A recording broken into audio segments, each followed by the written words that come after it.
சேனலின் புதுவையின் இன்றைய நிகழ்வுகள்.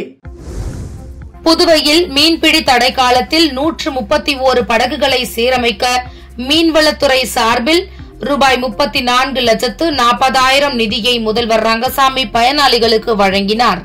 புதுவை அரசானது மீன்வளம் மற்றும் மீனவர் நலத்துறை மூலம் ஆண்டுதோறும் மீன்பிடி தடை காலத்தில் மீனவர்களுக்கு உதவித்தொகை வழங்கி வருகிறது. அத்துடன் அரசு பதிவு பெற்ற மீன்பிடி விசை படகுகளுக்கு பழுது நீக்குவதற்காக மர, இரும்பு, ஃபைபர் படகுகளுக்கு தலா ரூபாய் 30,000 மற்றும் சிறிய படகுகளுக்கு ரூபாய் 20,000 வீதம் நிதி உதவி வழங்கி வருகிறது. அதன் அடிப்படையில் நிகழாண்டான 2024-25 ஆண்டு மீன்பிடி தடைக்கால நிதி உதவியாக 82 விசை படகுகளுக்கு ரூபாய் 30,000 வீதம் ரூபாய் 24,60,000 49 சிறிய படகுகளுக்கு தலா ரூபாய் 20,000 வீதம் ரூபாய் 9,80,000 இருவகை படகுகளையும் சேர்த்து மொத்தம் ரூபாய் 34,40,000 உத்தரவு நகலை பயனாளிகளுக்கு வழங்கப்பட்டது. புதுச்சேரியில் உள்ள பேரவை வளாகத்தில் முதல்வர் அறையில் நடந்த நிகழ்ச்சியில் பயனாளிகளுக்கு நிதி உதவிகளை அவரவர் வங்கி கணக்கில் செலுத்தும் அரசு உத்தரவை முதல்வர் ரங்கசாமி வழங்கினார். இந்நிகழ்ச்சியில் பேரவைத் தலைவர் செல்வம், அமைச்சர் லட்சுமி நாராயணன், மீன்வளத்துறை செயலர் நெடுஞ்செழியன், மீன்வளத்துறை இயக்குநர் முகமது இஸ்மாயில் உள்ளிட்டோர் கலந்து கொண்டனர். என்ஆர் காங்கிரஸ் அமைச்சர் திருமுருகனுக்கு இலாகா ஒதுக்கீடு செய்யப்பட்டுள்ள நிலையில் பாஜக அமைச்சர் சாய் சரவணனுக்கு இலாகா மாற்றம் செய்யப்பட்டுள்ளது. புதுச்சேரியில் கடந்த மார்ச் மாதம் அமைச்சராக பதவியேற்ற திருமுருகனுக்கு இதுவரை இலாகா ஒதுக்கப்படாமல் இருந்த நிலையில் அவருக்கு குடிமைப் பொருள் வழங்கல் துறை மற்றும் போக்குவரத்து துறை ஒதுக்கப்பட்டுள்ளது. குடிமைப் பொருள் வழங்கல் துறை அமைச்சர் சாய் சரவணன் குமாரின் இலாகா மாற்றப்பட்டு அவருக்கு ஆதி திராவிடர் நலத்துறை, சிறுபான்மையினர் நலத்துறை மற்றும் தீயணைப்புத்துறை ஒதுக்கீடு செய்யப்பட்டுள்ளது. இலாகா மாற்றம் தொடர்பான கோப்பினை முதலமைச்சர் ரங்கசாமி துணைநிலை ஆளுநர் CP ராதாகிருஷ்ணனை நேரில் சந்தித்து இன்று காலை வழங்கிய நிலையில் துணைநிலை ஆளுநர் அதற்கு ஒப்புதல் அளித்துள்ளார்.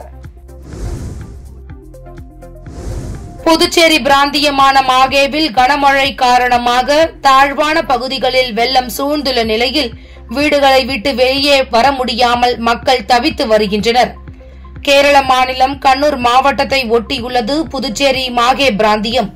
இங்கு கடந்த 2 நாட்களாக கனமழை பெய்து வருவதால் பள்ளி கல்லூரிகளுக்கு விடுமுறை அளிக்கப்பட்டுள்ளது. மாகேவின் தாழ்வான பகுதிகளான செம்பரா, பல்லூர் மற்றும் சாலரக்காரா விளைநிலங்கள் வெள்ள நீரால் சூழ்ந்துள்ளன. இந்த பகுதிகள் முற்றிலுமாக போக்குவரத்து துண்டிக்கப்பட்டுள்ளது. இங்குள்ள மக்கள் வீடுகளை விட்டு வெளியே வர முடியாமல் சிக்கிக் கொண்டிருக்கிறார்கள். இவர்களை மீட்டு பாதுகாப்பான இடங்களில் தங்க வைக்க மண்டல நிர்வாக அதிகாரிகள் நடவடிக்கை எடுத்து வருகின்றனர். மேலும் மயழி ஆற்றின் வழியே கடலுக்கு கடும் வெள்ள நீர் சென்று கொண்டிருக்கிறது. இதனால் ஆற்றிலும் கடலிலும் மீனவர்களுக்கு மீன்பிடிக்க தடை விதிக்கப்பட்டுள்ளது. புதுச்சேரி காவல்துறையினருக்கான செயல்முறை குறிப்புகள் அடங்கிய தொகுப்பு புத்தகத்தை முதல்வர் ரங்கசாமி வெளியிட்டார். புதுச்சேரி காவல்துறையினருக்கான செயல்முறை குறிப்பு தொகுப்பு புத்தகம் மற்றும் புதுச்சேரி போலீசுக்கான பாடல் வெளியீட்டு விழா மரப்பாலத்தில் உள்ள தனியார் கன்வென்ஷன் சென்டரில் நடைபெற்றது. டிஜிபி ஸ்ரீனிவாஸ் தலைமையில் நடைபெற்ற விழாவில் சிறப்பு விருந்தினராக முதலமைச்சர் ரங்கசாமி, உள்துறை அமைச்சர் நமச்சிவாயம் ஆகியோர் கலந்து கொண்டு செயல்முறை புத்தகத்தை வெளியிட்டனர். இந்நிகழ்ச்சியில் சட்டப்பேரவைத் தலைவர் செல்வம், அமைச்சர் சாய் சரவணன் குமார், எதிர்க்கட்சித் தலைவர் சிவா, துணை சபாநாயகர் ராஜவேலு, MLAக்கள் AKD ஆறுமுகம், ராமலிங்கம், சம்பத், லட்சுமிகாந்தன், பிரகாஷ்குமார் மற்றும் தலைமை செயலர் உட்பட காவல்துறை அதிகாரிகள் திரளாக கலந்து கொண்டனர். மின்வெட்டு அறிவிப்பு. புதுவை 22 கிலோவாட் தொண்டமானத்தம் இண்டஸ்ட்ரியல் மின்பாதையில் பராமரிப்பு பணிகள் மேற்கொள்ள இருப்பதால் வியாழக்கிழமை காலை 10 மணியிலிருந்து மாலை 4 மணி வரை துத்திப்பட்டு, காட்டேரிக்குப்பம், அம்மன் நகர், சந்தை புதுக்குப்பம், லிங்காரெட்டிபாளையம் உயர் மின் அழுத்த தொழிற்சாலைகள் மற்றும் அதனை சார்ந்த பகுதிகளிலும் புதுவை 22 கிலோவாட் பாலார்புல் மின்பாதையில் பராமரிப்பு பணிகள் மேற்கொள்ள இருப்பதால் வியாழக்கிழமை காலை 10 மணியிலிருந்து மாலை 4 மணி வரை HM சாலை, கரசூர் வானூர் சாலை, உயர் மின் அழுத்த தொழிற்சாலைகள் மற்றும் அதனை சார்ந்த பகுதிகளில் மின்வெட்டு அறிவிக்கப்பட்டுள்ளது. மத்திய பட்ஜெட்டில் புதுச்சேரிக்கு சிறப்பு நிதி ஒதுக்காததை கண்டித்து சட்டப்பேரவையிலிருந்து எதிர்க்கட்சித் தலைவர் சிவா தலைமையில் திமுக, காங்கிரஸ் சட்டமன்ற உறுப்பினர்கள் ஆளுநர் உரையை புறக்கணித்து வெளிநடப்பு செய்தனர். புதுச்சேரியின் 2024-25 ஆண்டிற்கான பட்ஜெட் கூட்டத்தொடர் இன்று காலை 9:30 மணிக்கு துணைநிலை ஆளுநர் CP ராதாகிருஷ்ணன் உரையுடன் தொடங்கிய நிலையில் மத்திய அரசு புதுச்சேரிக்கு சிறப்பு நிதி ஒதுக்காததை கண்டித்தும், கடந்த பட்ஜெட்டில் அறிவித்த திட்டங்களை நிறைவேற்றாதது, துறைமுக விரிவாக்கம், விமான நிலைய விரிவாக்கம், நியாய விலைக்கடைகள் திறக்காதது, மின்துறை தனியார் மயம் உள்ளிட்ட பல்வேறு மக்கள் பிரச்சினைகளை சுட்டிக்காட்டி துணைநிலை ஆளுநர் உரையை கண்டித்து பேரவையில் இருந்து சட்டமன்ற எதிர்க்கட்சித் தலைவர் சிவா தலைமையில் திமுக மற்றும் காங்கிரஸ் சட்டமன்ற உறுப்பினர்கள் நாஜும், அனிபால் கென்னடி, செந்தில்குமார், சம்பத், நாகத்யாகராஜன், வைத்தியநாதன், ரமேஷ் பரம்பத் வெளிநடப்பு செய்தனர். புதுச்சேரி சட்டப்பேரவையின் பட்ஜெட் கூட்டத்தொடர் ஆளுநர் உரையுடன் இன்று தொடங்கியது. புதுச்சேரி சட்டப்பேரவையின் பட்ஜெட் கூட்டத்தொடர் ஆளுநர் உரையுடன் இன்று காலை 9:30 மணிக்கு தொடங்கியது. ஆண்டின் முதல் கூட்டம் என்பதால் துணைநிலை ஆளுநர் CP ராதாகிருஷ்ணன் காலை 9:30 மணிக்கு பேரவையில் தமிழில் உரையாற்றினார். முன்னதாக ஆளுநர் உரையை வாசிக்க சட்டப்பேரவைக்கு வந்த துணைநிலை ஆளுநர் CP ராதாகிருஷ்ணனுக்கு காவல்துறையினர் அணிவகுப்பு மரியாதை அளித்தனர். தொடர்ந்து சபாநாயகர் செல்வம் பூங்கொத்து கொடுத்து வரவேற்பு அளித்தார். மேலும் ஆளுநர் உரைக்கு எதிர்ப்பு தெரிவித்து எதிர்க்கட்சிகளான திமுக, காங்கிரஸ் உறுப்பினர்கள் பேரவையிலிருந்து வெளிநடப்பு செய்தனர். 1ஆம் தேதி ஆளுநர் உரைக்கு நன்றி தெரிவிக்கும் தீர்மானத்தின் மீது விவாதமும், அதனைத் தொடர்ந்து வரும் 2ஆம் தேதி 2024-25 ஆண்டிற்கான பட்ஜெட்டை நிதித்துறை பொறுப்பு வகிக்கும் முதலமைச்சர் ரங்கசாமி தாக்கல் செய்ய உள்ளதாக சபாநாயகர் செல்வம் தெரிவித்துள்ளார். புதுச்சேரி பட்ஜெட் கூட்டத்தொடரில் வரும் 2ஆம் தேதி நிதிநிலை அறிக்கையை முதலமைச்சர் ரங்கசாமி தாக்கல் செய்ய உள்ளார் என சபாநாயகர் செல்வம் தெரிவித்துள்ளார். புதுச்சேரி சட்டசபை வளாகத்தில் செய்தியாளர்களை சந்தித்த சபாநாயகர் செல்வம், துணைநிலை ஆளுநர் உரையுடன் இன்று பட்ஜெட் கூட்டம் துவங்கியது. கவர்னர் உரைக்கு பின் சட்டசபை கூட்டத்தை எத்தனை நாள் நடத்தப்பட வேண்டும் என்பது குறித்து அலுவல் ஆய்வுக்குழு கூட்டம் கூடி விவாதித்தது. அதன்படி நாளை நன்றி தெரிவிக்கும் தீர்மானமும் பதிலுரையும் இடம்பெறும். 2ஆம் தேதி காலை 9 மணிக்கு நிதித்துறை பொறுப்பு வகிக்கும் முதல்வர் ரங்கசாமி நிதிநிலை அறிக்கையை தாக்கல் செய்கிறார். 5 மற்றும் 6ஆம் தேதிகளில் பொது விவாதம், 7, 8, 9 ஆகிய தேதிகளில் கேள்வி நேரம், மானிய கோரிக்கைகள், தீர்மானம் முன்மொழிதல், விவாதம், வாக்கெடுப்பு, 12, 13 ஆகிய தேதிகளில் முதல்வர், அமைச்சர்கள் பதிலுரைகளும், 14ஆம் தேதி தனிநபர் தீர்மானங்கள், முதல்வர் பதிலுடன் சட்டமன்ற கூட்டத்தொடர் நிறைவு பெறுகிறது என்றார். 6 மாதத்திற்கு பட்ஜெட் தாக்கல் செய்யப்படுவதால் அலுவல் ஆய்வுக்குழு கூட்டத்தில் 11 நாட்கள் நடத்துவதே போதுமானதாக இருக்கும் என உறுப்பினர்கள் தெரிவித்துள்ளனர். குறுகிய காலம் என்றாலும் மன நிறைவுடன் விடைபெறுகிறேன் என்றும், மக்களின் சிந்தனையோடு இணைந்து பயணிப்பதே பொது வாழ்க்கையின் அர்த்தம் என கவர்னர் CP ராதாகிருஷ்ணன் தெரிவித்துள்ளார். புதுச்சேரி மாநில துணைநிலை ஆளுநர் CP ராதாகிருஷ்ணன் மகாராஷ்டிராவுக்கு மாற்றப்பட்டார். இதனை அடுத்து அவருக்கு பிரியா விடை அனுப்பும் நிகழ்ச்சி ஆளுநர் மாளிகை முன்பு நடைபெற்றது. அப்போது CP ராதாகிருஷ்ணனுக்கு போலீஸ் அணிவகுப்பு மரியாதை அளிக்கப்பட்டது. அதை அவர் ஏற்றுக்கொண்டார். முன்னதாக சபாநாயகர் செல்வம், அமைச்சர் நமச்சிவாயம், எதிர்க்கட்சித் தலைவர் சிவா, சட்டமன்ற உறுப்பினர்கள் ஜான்குமார், ராமலிங்கம் ஆகியோர் ஆளுநர் மாளிகைக்கு சென்று அவருக்கு பூங்கொத்து கொடுத்து வாழ்த்து தெரிவித்தனர்.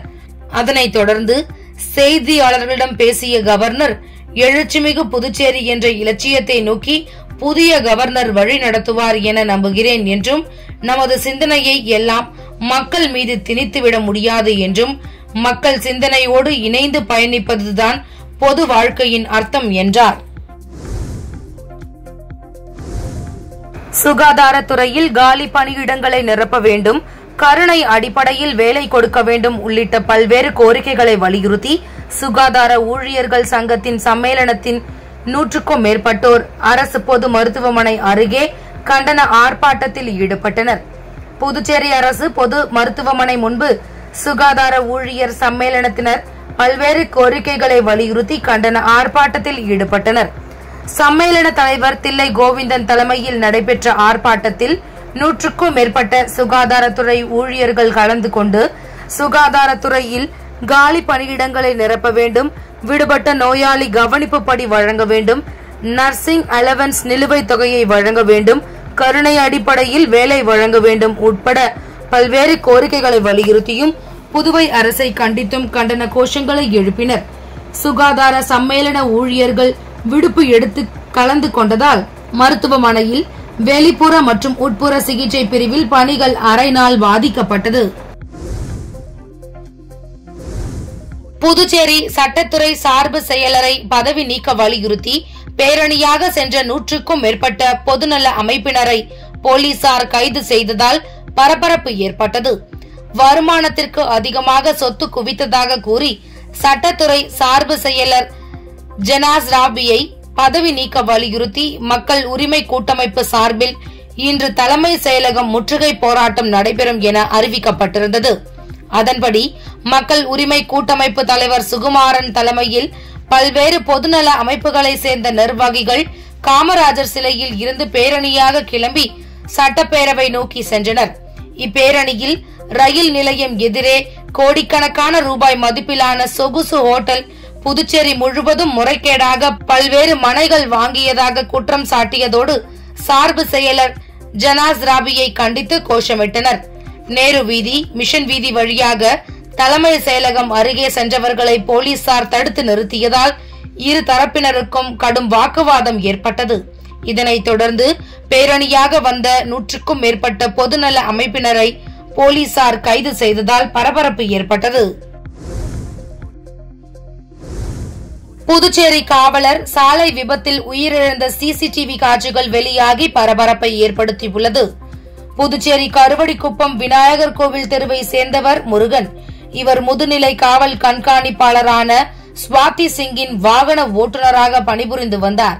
கடந்த ஞாயிற்றுக்கிழமை இரவு இருசக்கர வாகனத்தில் செல்லிப்பட்டு 10 கண்ணு சாலையில் சென்றபோது தனியார் பேருந்து மோதியதில் பலத்த காயமடைந்தார். அங்கிருந்தவர்கள் அவரை மீட்டு ஜிப்மர் மருத்துவமனையில் சிகிச்சைக்கு சேர்த்த நிலையில் சிகிச்சை பலனின்றி உயிரிழந்தார். இதுகுறித்து போக்குவரத்து போலீசார் வழக்கு பதிந்து தனியார் பேருந்து ஓட்டுநர் ராமச்சந்திரனை கைது செய்தனர். இந்நிலையில் காவலர் முருகன் பைக் மீது பேருந்து மோதும் சிசிடிவி காட்சிகள் தற்போது வெளியாகி பரபரப்பை ஏற்படுத்தியுள்ளது. இந்தியாவின் சந்திராயன் 3 விண்கலம் நிலவின் தென்பகுதியில் வெற்றிகரமாக தரையிறங்கிய வரலாற்று சிறப்புமிக்க நிகழ்வு நினைவாக மீன்வளத்துறை மற்றும் மீனவர்களுக்கான கருத்து பட்டறை நிகழ்வு நடைபெற்றது. இந்தியாவின் சந்திராயன் 3 விண்கலம் நிலவின் தென்பகுதியில் வெற்றிகரமாக தரையிறங்கிய வரலாற்று சிறப்புமிக்க நிகழ்வு நினைவாக வருகின்ற ஆகஸ்ட் 23ஆம் தேதி அன்று தேசிய விண்வெளி தினம் கொண்டாடப்படுகிறது. இந்த தினத்தின் கருப்பொருள் இந்தியாவின் விண்வெளி வரலாறு சந்திரனை தொடுவதால் உயிர்களை தொடுவது என்பதாகும். இது பற்றிய மீனவர்கள் மீன்வளத்துறை அதிகாரிகளுக்கான கருத்து பட்டறை நிகழ்வு இன்று தேங்காய்திட்டு மீன்பிடி துறைமுக வளாகத்தில் அமைந்துள்ள மீன்வளத்துறை இயக்குநர் அலுவலகத்தில் நடைபெற்றது. இதில் இந்திய விண்வெளி ஆராய்ச்சி நிறுவனம், இந்திய மீன்வள கடல்சார் பொறியியல் பயிற்சி நிறுவனம் மற்றும் சென்னை புதுச்சேரி மீன்வளம் மற்றும் மீன்வளத்துறையால் இணைந்து நடத்தப்பட்டது. இந்நிகழ்ச்சியில் மீன்வளத்துறை இயக்குநர் முகமது இஸ்மாயில், இணை இயக்குநர் தெய்வசிகாமணி, துறையின் துணை இயக்குநர்கள், அதிகாரிகள், மத்திய மீன் கடல்சார் பொறியியல் பயிற்சி நிறுவன அதிகாரிகள் கார்த்திக், பயிற்சி வகுப்பாளர் கோபி கிருஷ்ணன், பேராசிரியர் ஜெயந்தி மற்றும் மீன்பிடி விசைப்படகு உரிமையாளர்கள், மீன் வளர்ப்பு மற்றும் பல்கலைக்கழக மாணவர்கள் என அனைவரும் திரளாக கலந்து கொண்டனர். அதானியின் அழுத்தம் காரணமாக முதலமைச்சர் ரங்கசாமியை மிரட்டி மின்துறை தனியார் மயமாக்குவதற்கான கோப்பில் கையெழுத்து வாங்கியுள்ளதாக முன்னாள் முதல்வர் நாராயணசாமி குற்றம் சாட்டியுள்ளார். புதுச்சேரி காங்கிரஸ் கட்சி அலுவலகத்தில் செய்தியாளர்களை சந்தித்த முன்னாள் முதல்வர் நாராயணசாமி புதுச்சேரி அமைச்சரவையில் இருந்து கொண்டு அரசுக்கு எதிராக பாஜக அமைச்சர் சாய் சரவணன் நீதிமன்றத்தில் வழக்கு தொடுத்துள்ளது முதல்வர் ரங்கசாமிக்கு அவமானம் என்றும், ரங்கசாமிக்கு திராணி இருந்தால் சம்பந்தப்பட்ட அமைச்சரை டிஸ்மிஸ் செய்ய வேண்டும் என்றார்.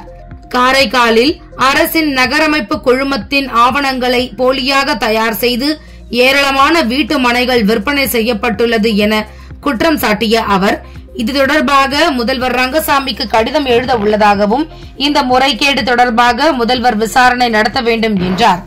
அதானியின் அழுத்தம் காரணமாக முதலமைச்சர் ரங்கசாமியை மிரட்டி மின்துறை தனியார் மயமாக்குவதற்கான கோப்பில் கையெழுத்து வாங்கியுள்ளனர் என்றும், இது மக்களுக்கான அரசு இல்லை என்றும், புதுச்சேரியில் முதலாளிகளுக்கான அரசு நடைபெறுகிறது என்றார்.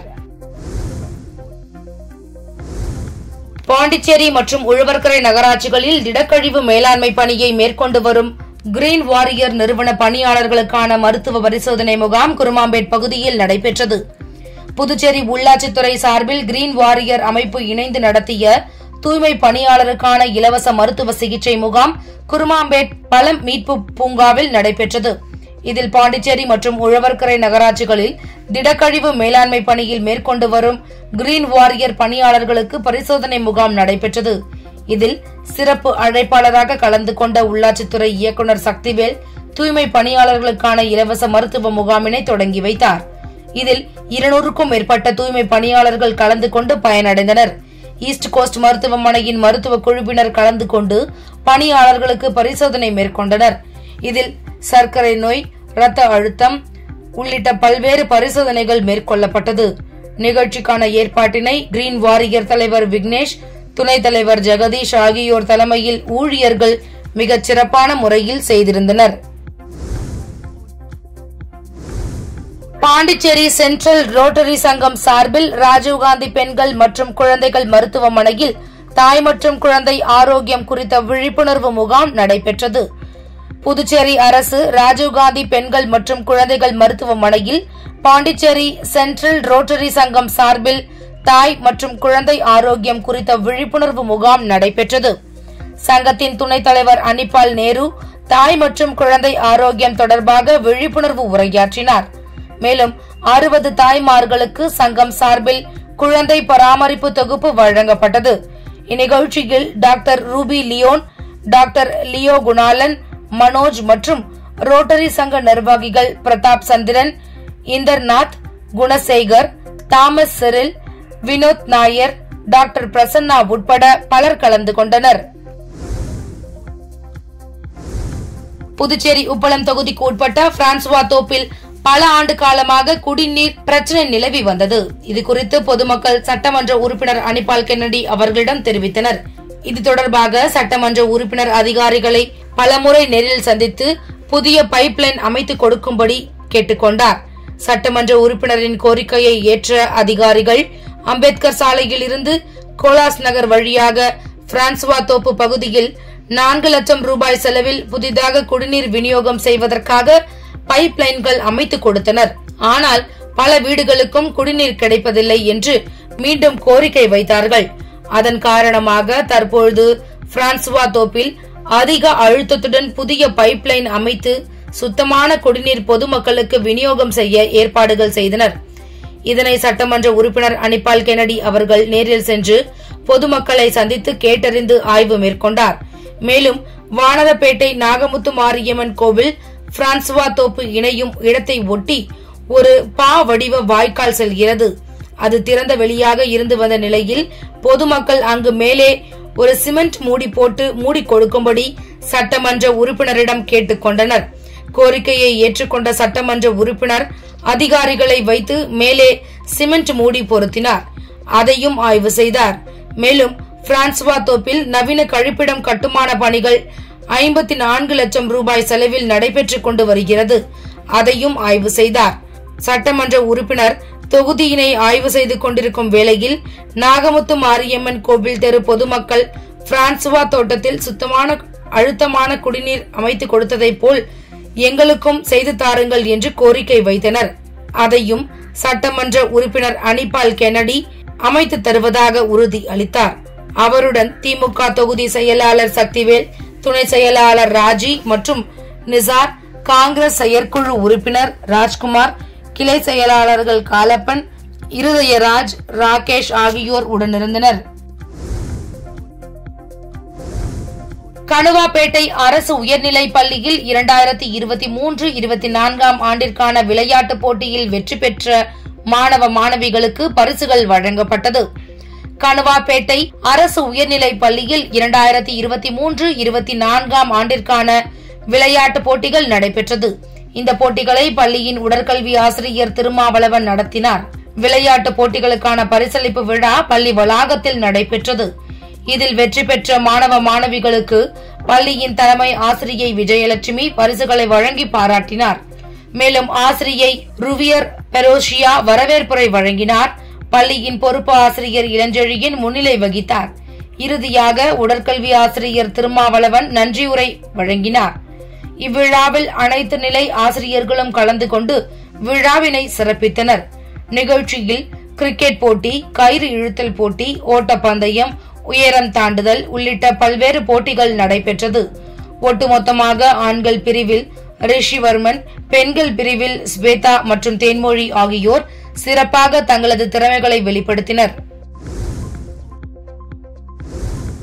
கடந்த 2017 ஆண்டு அதிமுக ஆட்சியின் போது சட்டமன்றத்திற்குள் குட்கா பொருட்களை எடுத்து சென்றதாக அப்போதைய எதிர்க்கட்சி தலைவரும் தற்போதைய முதலமைச்சருமான மு.க. ஸ்டாலின் உள்ளிட்ட திமுக எம்எல்ஏக்களுக்கு எதிராக அப்போதைய உரிமை குழு உரிமை மீறல் நோட்டீஸ் அனுப்பியது. இந்த நோட்டீஸை எதிர்த்து அந்த சமயத்தில் மு.க. ஸ்டாலின் மற்றும் திமுக எம்எல்ஏக்கள் தாக்கல் செய்த வழக்கை விசாரித்த ஹைகோர்ட் தனி நீதிபதி உரிமை மீறல் நோட்டீஸை ரத்து செய்து உத்தரவு பிறப்பித்தார். இந்த உத்தரவை எதிர்த்து அதிமுக ஆட்சியில் சென்னை ஹைகோர்ட்டில் மேல்முறையீடு செய்யப்பட்டது. இந்த மேல்முறையீட்டு மனுக்கள் நீதிபதி S.M. சுப்பிரமணியம், குமரப்பன் ஆகியோர் முன்னிலையில் 2 நாட்களுக்கு முன் மீண்டும் விசாரணைக்கு வந்தது. அப்போது வழக்கில் 31ஆம் தேதி தீர்ப்பு அளிக்கப்படும் என நீதிபதிகள் அறிவித்தனர். அதன்படி இன்று தீர்ப்பளித்த நீதிபதிகள் உரிமைக்குழு நோட்டீஸ் அனுப்ப அனைத்து அதிகாரமும் உள்ளது. சட்டமன்ற உறுப்பினர்கள் விதிகளுக்கு எதிராக செயல்படுவதை அனுமதித்தால் அது எதிர்காலத்தில் தவறான முன்னுதாரணமாக அமைந்துவிடும். மக்களின் பிரதிநிதிகள் அடங்கிய சட்டமன்றத்தின் கண்ணியம் காக்கப்பட வேண்டும். ஏற்கனவே அனுப்பிய நோட்டீஸை ரத்து செய்த தனி நீதிபதி பிறப்பித்த உத்தரவு ரத்து செய்யப்படுகிறது. உரிமை மீறல் குழு அனுப்பிய நோட்டீஸ் குறித்து சபாநாயகர் விசாரிக்க வேண்டும். முதலமைச்சர் மு.க. ஸ்டாலின் உட்பட 17 திமுக எம்எல்ஏக்கள் நோட்டீஸ் தொடர்பான விளக்கத்தை சபாநாயகரிடம் அளிக்க வேண்டும். உரிமை குழு சட்டமன்ற விதிகளை பின்பற்றி விசாரணை நடத்தி இறுதி முடிவு எடுக்க வேண்டும் என நீதிபதிகள் தீர்ப்பளித்தனர். இஸ்ரேல் மீது ஹமாஸ் அமைப்பு கடந்த ஆண்டு அக்டோபரில் கொடூர தாக்குதல் நடத்தியது. இதில் இஸ்ரேல் மக்கள் பலர் படுகொலை செய்யப்பட்டனர். பணைய கைதிகளாக சிலர் சிறைப்பிடித்து செல்லப்பட்டனர். அந்த நாளில் இருந்து இரு தரப்பினருக்கும் இடையேயான மோதல் முற்றியுள்ளது. போர் நிறுத்த ஒப்பந்த அடிப்படையில் பணைய கைதிகளாக பிடித்து செல்லப்பட்டவர்களில் ஒரு சிலரை இஸ்ரேல் மீட்டது. எனினும் காசாவை இலக்காக கொண்டு இஸ்ரேல் நடத்தி வரும் தாக்குதலில் 39,000க்கும் மேற்பட்ட பாலஸ்தீனியர்கள் பலியாகியுள்ளனர். பாலஸ்தீனியர்களுக்கு ஆதரவாக ஹிஜ்புல்லா பயங்கரவாத அமைப்பும் போரில் ஈடுபட்டு வருகிறது. இஸ்ரேலை தாக்கி வருகிறது. இந்நிலையில் இஸ்ரேலின் கட்டுப்பாட்டிற்குள் உள்ள கோலன் ஹைட்ஸ் பகுதியில் கால்பந்து திடல் ஒன்றில் திடீரென சில நாட்களுக்கு முன் ராக்கெட் தாக்குதல் நடத்தப்பட்டது. இந்த திடீர் தாக்குதலில் குழந்தைகள் உட்பட 12 பேர் உயிரிழந்தனர். பலர் படுகாயமடைந்தனர். இதற்கு முன் லெபனான் நாட்டின் தெற்கு பகுதியில் வான்வழியே இஸ்ரேல் நடத்திய தாக்குதலில் ஹிஜ்புல்லா பயங்கரவாத குழுவை சேர்ந்த 3 பேர் கொல்லப்பட்டனர். அதற்கு பதிலடியாக இந்த தாக்குதல் நடத்தப்பட்டு உள்ளது. இந்தியா இலங்கை அணிகளுக்கு இடையிலான 3வது T20 போட்டி நேற்று நடைபெற்றது. இந்த ஆட்டத்தில் முதலில் பேட்டிங் செய்த இந்தியா 20 ஓவர்களில் 9 விக்கெட்டை இழந்து 137 ரன்கள் மட்டுமே எடுத்தது. இதனை அடுத்து பேட்டிங் செய்த இலங்கை 20 ஓவர்களில் 8 விக்கெட்டை இழந்து 137 ரன்களை எடுத்தது. இதன் காரணமாக வெற்றியாளரை தீர்மானிக்க சூப்பர் ஓவர் முறை கடைபிடிக்கப்பட்டது. சூப்பர் ஓவரில் இந்தியா தரப்பில் வாஷிங்டன் சுந்தர் பந்து வீசினார். இந்த சூப்பர் ஓவரில் இந்திய அணி வெற்றி பெற்றது. இந்த வெற்றியின் மூலம் இலங்கைக்கு எதிரான 3 போட்டிகள் கொண்ட T20 தொடரை 3-0 என்ற கணக்கில் இந்தியா முழுமையாக கைப்பற்றியது. இந்திய கிரிக்கெட் வாரியம் ஒவ்வொரு தொடரின் முடிவிலும் அந்த தொடரில் சிறப்பாக ஃபீல்டிங் செய்யும் வீரருக்கு விருது வழங்கி கௌரவித்து வருகிறது. அந்த வகையில் நேற்று முடிந்த இலங்கைக்கு எதிரான T20 தொடரில் சிறந்த ஃபீல்டர் விருதை அதிரடி ஆல்ரவுண்டரான ரிங்கு சிங் கைப்பற்றினார். அவருக்கு இந்திய அணியில் உதவி பயிற்சியாளராக செயல்பட்டு வரும் ரியான்டென் டோஸ்கேட் விருது வழங்கி கௌரவித்தார். இத்துடன் சக்தி சேனலின் புதுவையின் இன்றைய நிகழ்வுகள் முடிவடைகின்றன. வணக்கம். உங்கள் சக்தி சேனலின் புதுவையின் அன்றாட நிகழ்வுகளை உடனுக்குடன் தெரிந்து கொள்ள சக்தி சேனல் புதுச்சேரி யூடியூப் சேனலை சப்ஸ்கிரைப் செய்து கொள்ளுங்கள். மறக்காமல் பெல் பட்டனையும் கிளிக் பண்ணுங்க, ஷேர் பண்ணுங்க, லைக் பண்ணுங்க. உங்கள் சக்தி சேனல்.